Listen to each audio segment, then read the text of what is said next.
नमस्कार, जय हिंद। मैं हूं केबी और क्लाइमेटोलॉजी के एक और नए वीडियो में आप सभी का स्वागत है।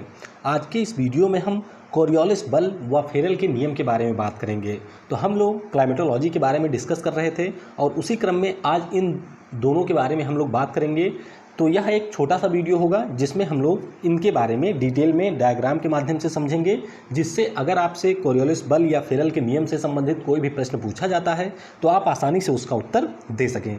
तो वीडियो अगर आपको पसंद आता है तो वीडियो को लाइक करें। वीडियो अगर आपको नहीं पसंद आता है तो वीडियो को डिसलाइक करके हमें ज़रूर बताएं कि आपने वीडियो को क्यों डिसलाइक किया है। तो चलिए वीडियो की शुरुआत करते हैं और सबसे पहले हम लोग बात करेंगे कि आखिर में जो कोरियोलिस बल होता है यह क्या होता है। लेकिन इससे पहले हम लोग कुछ बेसिक डिस्कस कर लेते हैं। जैसे कि हमारी जो अर्थ होती है, इस अर्थ के ऊपर आपने हवा के प्रवाह को देखा होगा, यानी कि जो हवाएं हमारे यहाँ पर चलती हैं उसके पीछे का दो कारण होता है।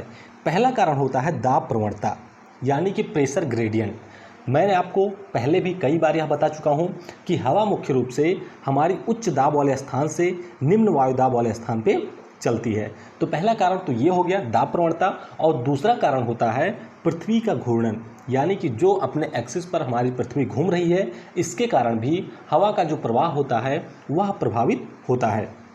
तो यही चीज़ें यहाँ पर बताई गई हैं कि हमारी जो पृथ्वी है वह पश्चिम से पूर्व में जब गति करती है तो इसके घूर्णन के कारण वायु की दिशा में विचलन हो जाता है। तो ये तो कुछ बेसिक चीज़ें थी, उम्मीद है कि आपको ये पहले से पता रही होंगी। और हाँ, आपसे मैं यहाँ पर जानना चाहूँगा कि वर्ल्ड के क्लाइमेटोलॉजी के अंतर्गत और जिन जिन टॉपिक के बारे में आप वीडियो चाहते हैं उनके बारे में आप कमेंट में बता सकते हैं, जिससे हम लोग जल्दी से जल्दी क्लाइमेटोलॉजी और साथ ही साथ इंडियन ज्योग्राफी के जो टॉपिक बचे हुए हैं उनको समाप्त कर दूं। देखिए, यहाँ पर हमने शुरू किया था भारतीय मानसून, लेकिन भारतीय मानसून को समझने से पहले ये जो हमारे क्लाइमेटोलॉजी के कुछ टॉपिक हैं उन्हें समझना बहुत ही ज़्यादा आवश्यक है, क्योंकि जब तक आप इनको नहीं समझ पाएंगे आप क्लाइमेटोलॉजी के साथ भारतीय मानसून को नहीं समझ पाएंगे।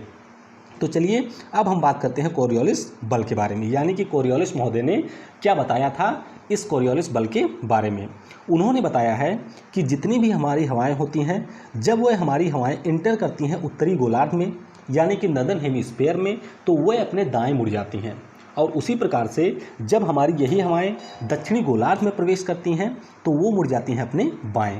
तो इसी के बारे में इन्होंने बताया था, या आप इसको और अच्छे तरीके से कह सकते हैं कि जो हमारी हवाएं होती हैं वह उत्तरी गोलार्ध में घड़ी की सुइयों की विपरीत दिशा में, अब घड़ी हमारी चलती है ऐसे, लेकिन घड़ी की सुइयों की विपरीत दिशा में ये मुड़ जाती है उत्तरी गोलार्ध में, और घड़ी की सुइयों की दिशा में ये मुड़ती है दक्षिणी गोलार्ध में। तो यहाँ पर मैंने आपको टेस्ट फॉर्म में बता दिया। चलिए अब इसको हम लोग डायग्राम के माध्यम से समझते हैं। तो यहाँ पर आपके सामने हमारी अर्थ है जो कि अपने एक्सिस पर घूम रही है। अब अर्थ के बीचों बीच से गुजरती है हमारी भूमध्य रेखा।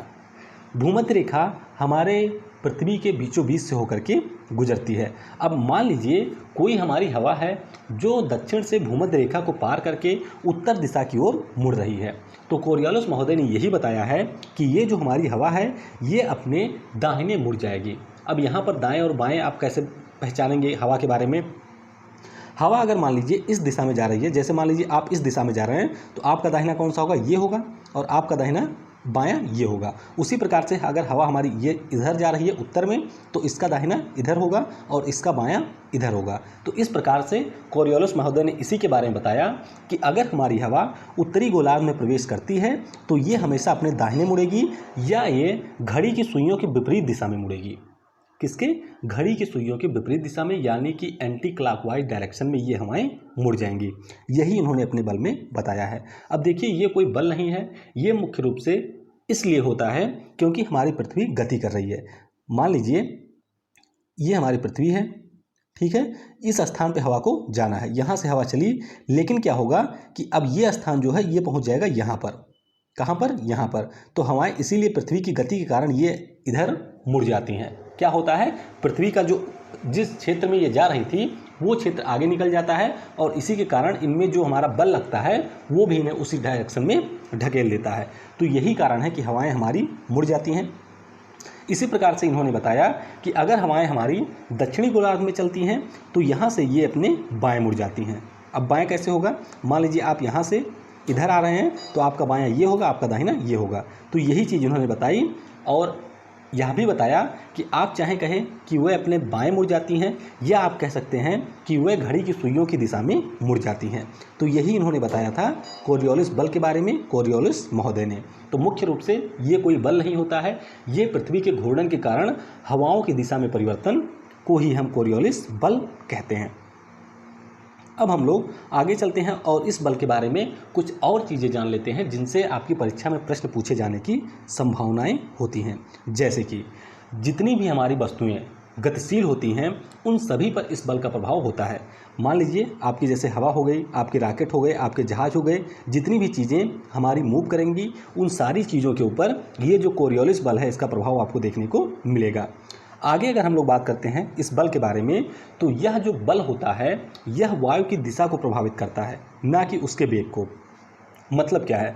मतलब ये है कि मान लीजिए कोई हवा अगर हमारी जा रही है 60 किलोमीटर प्रति घंटा के हिसाब से, ये पार करती है भूमध्य रेखा को, तो पार करने के बाद में जब इस पर आएगा कोरियोलिस बल का प्रभाव, तो यहाँ पर ये हवा 60 किलोमीटर प्रति घंटा के ही स्पीड में दूसरी तरफ मुड़ेगी। ऐसा नहीं होगा कि कोरियोलिस बल का जब इसके ऊपर इफेक्ट होगा तो इसके बाद में इसका वेग कम या ज़्यादा हो जाएगा। तो ये चीज़ भी आपको याद रखनी है। और इसके अलावा आपको ये याद रखना है कि इसका जो प्रभाव होता है वह ध्रुवों पर सर्वाधिक होता है, जबकि भूमध्य रेखा पर सबसे कम होता है। क्योंकि भूमध्य रेखा पर आप देखेंगे तो यहाँ से ये सीधे पार करती है तो यहाँ पर प्रभाव देखने को नहीं मिलेगा। लेकिन अगर जैसे जैसे ये पहुँच जाएगी तो यहाँ पर जो पृथ्वी की गति है वह बहुत ही कम हो जाती है, तो इसीलिए सबसे ज़्यादा प्रभाव इसका देखने को मिलता है प्रभाव ध्रुवों पर। तो ये हमने बात की कोरियोलिस बल के बारे में। अब हम लोग चलते हैं और बात करते हैं फेरल के नियम के बारे में। तो फेरल महोदय ने जो अपना ये नियम बताया है ये भी कुछ इसी प्रकार से है, यानी कि कोरियोलिस बल के कॉन्सेप्ट से ही जुड़ा हुआ है। तो आइए पहले समझते हैं कि इन्होंने क्या बताया है। इन्होंने बताया है कि जिस दिशा में हवा प्रवाहित हो रही है, अगर आप उस दिशा में मुँह करके खड़े हो जाएंगे तो जिस दिशा से हवा आ रही है उस दिशा में अगर आपकी पीठ होगी तो जो हमारी हवाएं होंगी वह उत्तरी गोलार्ध में आपके दाहिने और दक्षिणी गोलार्ध में ये जो हवाएं होंगी ये आपके बाएं मुड़ जाएंगी। मतलब क्या है? मतलब इन्होंने यही बताया है। आइए इसको मैं आपको डायग्राम से बताता हूँ। ये जो आप स्ट्रक्चर देख रहे हैं ये हमारी है पृथ्वी, ये हमारी है पृथ्वी, और यहाँ पर हमारी बीचों बीच से गुजरती है भूमध्य रेखा। अब इन्होंने क्या बताया कि अगर उत्तरी गोलार्ध में जिधर से आप हवा आ रही है उस दिशा के ओर पीठ कर दें और उसके अपोजिट साइड में अपनी सिर को कर लें, यानी कि अपने मुंह को कर लें। इसका मतलब क्या है कि इधर से हमारी हवा आ रही है, हवा की तरफ आपका पीठ होगा और जिधर हवा जा रही है उधर आपका होगा मुंह। तो आप क्या देखेंगे कि जो आपकी हवाएं हैं वह हवा आपकी दाहिने मुड़ जाएंगी। इस प्रकार से हवा हमारी मुड़ जाएगी। तो जाहिर सी बात है ये वही फेरल का, यही हमारा कोरियोलिस बल है और यही फेरल महोदय ने भी बताया है। इसी प्रकार से इन्होंने बताया कि अगर आप दक्षिणी गोलार्ध में होंगे और आपकी पीठ उस दिशा में होगी जिधर से हवा आ रही है, तो जब वो हवाएं हमारी दक्षिणी गोलार्ध में आएंगी तो वो आपके बाएं मुड़ जाएंगी। यही इन्होंने बताया है फेरल ने अपने नियम में। तो मुख्य रूप से कोरियोलिस बल की हम बात करें या हम फिर बात करते हैं फेरल के नियम की, तो दोनों ने केवल पृथ्वी की गति के अनुसार ही अपने नियमों को दे दिया है। अगर शायद आप लोग भी उस समय रहे होते तो आप भी ये नियम दे सकते थे। इन्होंने ऑब्जर्व किया, इन्होंने सारी चीज़ों को देखा और फिर इन्होंने बता दिया कि किस प्रकार से जो हमारी हवाएँ होती हैं उनकी दिशा में बदलाव होता है। तो कोरियोलिस बल और फेरल के नियम को उम्मीद है कि आप लोगों ने बेहतर ढंग से समझ लिया होगा। आगे हम लोग क्लाइमेटोलॉजी के अंतर्गत पढ़ेंगे प्रचलित पवनों के बारे में। जैसे वायु, बहुत सारी वायु के बारे में पूछा जाता है कि ये कहाँ से संबंधित है। इसके बाद में हम लोग पढ़ेंगे चक्रवात के बारे में, हम लोग पढ़ेंगे बादल के बारे में, वर्षा कैसे होती है, वर्षा के प्रकार क्या होते हैं। इसके अलावा जो विश्व के जलवायु प्रदेश होते हैं उन प्रदेशों के बारे में जानेंगे और बीच बीच में हम भारतीय मानसून को भी लेकर के चलेंगे। तो वीडियो को आपने समय दिया उसके लिए आप सभी को बहुत बहुत धन्यवाद। Thanks for listening. जय हिंद, जय भारत। पढ़ेगा भारत तो बढ़ेगा भारत।